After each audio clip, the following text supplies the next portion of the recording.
this is Shweta. Welcome to my classes. Today we will be understanding what is EMF of the cell. Okay, in last video you have seen that what you can say electrode potential, isn't it? So here now today we will discuss about the EMF. Okay, so you already know what is oxidation potential, what is reduction potential, that all you have seen, isn't it? Now we will go to the EMF. So here you see I have written the definition of EMF of the cell. What does it say? Difference between the electrode potential of two electrodes constituting an electrochemical cell is known as EMF of the cell. It means what? Like two electrode potentials will be there, isn't it? Oxidation potential and reduction potential. You also know regarding that, like last video I have done. Okay, you can see that video for electrode potential. So whatever the difference between them is there, no, that itself is treated as EMF of the cell.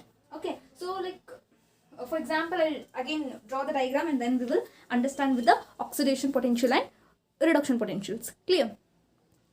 So here in the electrochemical cell, here you can see that here this is anode. Anode means here oxidation is taking place. Okay, here oxidation is taking place. You have studied that. Okay, so oxidation is taking place here. Oxidation potential is developed. Okay, because of the separation of charges. And here you can see it is acting as cathode. And here what? Again there is a separation of charges plus and minus, and there is a potential developed which is called as reduction potential. So here because of reduction here potential is developed. Clear? Now when you come to the EMF of the cell, now how I can give my EMF of the cell is the oxidation potential plus reduction potential. I can write it as like this.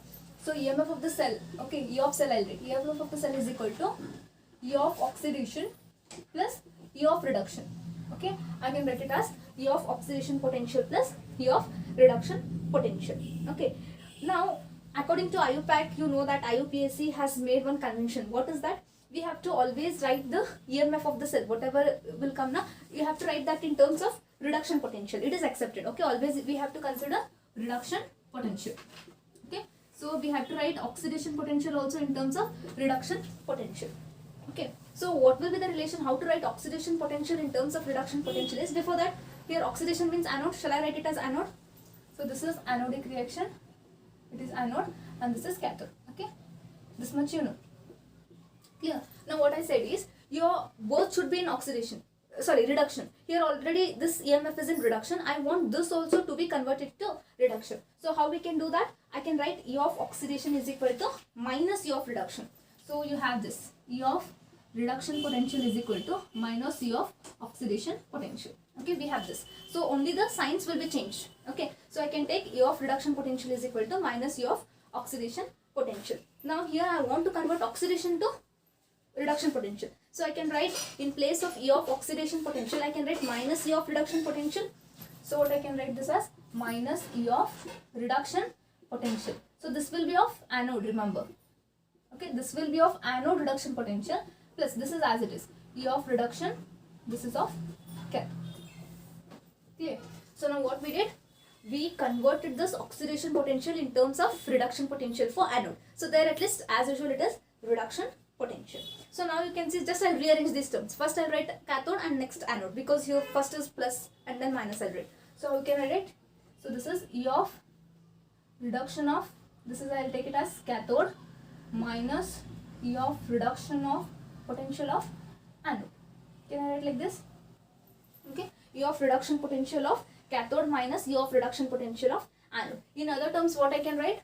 This formula is E of cell is equal to E of cathode minus E of anode. Okay, so this is the formula for you. But remember here both the EMF, whatever the electrode potentials are there, no, these both are reduction potentials. Clear? Or else in other terms how I can write?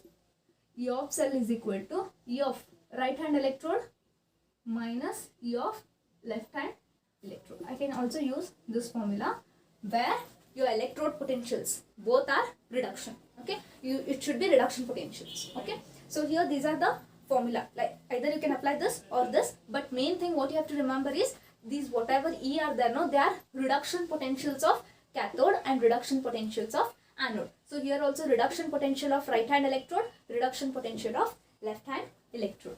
Okay, this is the formula for EMF of the cell. So if they ask you standard potential, okay, standard EMF of the cell, okay, that time what happens? the equations will be same. Just you have to put E naught at standard conditions. Okay, you know that like 1 molar like concentration 25 degrees Celsius, 1 atmosphere, we take it as a standard conditions. Okay, by maintaining at standard conditions, we have the EMF of the cell at standard. Okay, so that now E naught of cathode minus E naught of anode. Similarly, or else what you can write, E naught of right minus E naught of left electrode. Okay, so this is the EMF of the cell at standard conditions. Okay, so now let us solve one problem and let us find the EMF of the cell. So here is the problem given, correct? So let us find the standard cell potential, means E naught. Okay, so here they have given the cell reaction and they have given like potentials, standard potentials of 2. So first you have to understand, and first we will write out the formula. Okay, you know that E of cell, to find E naught of cell, that is standard cell potential, you have a formula called as, just now you studied, E naught of cell is equal to E naught of cathode. Okay, E naught of cathode minus E naught of anode.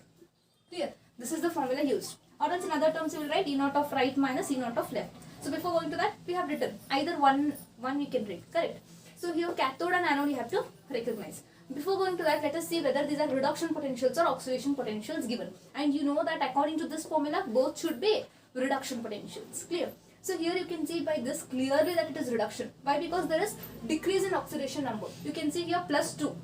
Okay, and here it is 0. Plus 2 to 0. Your oxidation number has been reduced. Oxidation number has reduced means it is reduction potentials. Okay, so I can tell it as reduction potential. And check over this. Here also you can see that Cu2 plus 2, 0 it is. Again here plus 2 to 0 means your what you can tell is your oxidation number has been reduced. It means even this is a reduction potential. So now your route is clear, right? Because they both are reduction potentials, and this is also reduction potential, this is also reduction potentials. Fine. But now the question arises, which is cathode and which is anode? You know that in the cell reaction, always first you will be having anode. Okay, so I can write this as anode. So you can directly tell that this is anode and this is cathode. Okay, so now like E naught of cathode means which you will write? E naught of cathode means obviously you will write it off. Cathode means copper. Here this is copper reduction potential. So what you will write? You will write plus 0.34 minus. So this is your anode. Yes or no? Always like while writing this cell, I have made one video also how to remember, isn't it? First will be anode, then cathode. So while writing the cell reactions, first anode we will write and then cathode we will write. So this is anode and then this is cathode. Clear? Or else you can see in other terms also, if you not get this is only anode, that is cathode, you can see here. Here oxidation number has been increased, see. Here oxidation number has been increased. If oxidation number increases, then it is oxidation. Oxidation always takes place at anode. Like this also you can remember. Here see oxidation number has been reduced. Plus 2 to 0 it is. So oxidation number has been reduced means this will be reduction. Reduction will occur at cathode. Like this you can find the anode and cathode. Or else in simple way what I said, always when the reaction is written cell reaction, anode will be written first in the LHS side and cathode will be written in the RHS side. So you can write it as cathode is copper. Copper reduction potential is plus 0.34 minus. Anode is what? Anode is your zinc. So it is with a minus sign. Minus 67 volts. Clear? Now what? Minus of minus turns out to be plus. So we can write this 0.34 minus into minus is plus 0.76 volts. What will be your answer? It turns out to be 1.10. So it turns out to be 1.10 volts. This is your standard cell potential. Okay, so this was the required standard cell potential. So like this it is easy, like it is very easy to find the EMF of the cell. So first you should know the formula, okay, which formula you are going to use, and then first you should check whether they are reduction potentials or no. If they are reduction potentials, then the only thing you have to find is which is cathode and which is anode. I already said you the trick how to find your anode and cathode. First will be always the anodic reaction, then followed by cathodic. Or else you can check here where oxidation takes place, it is treated as anode, and where reduction takes place, it is treated as cathode. Just substituting the values and simple mathematics, you will get the standard EMF of the cell. I hope you understood what is EMF of the cell, how to find and how to solve it when the problem is given. Thank you.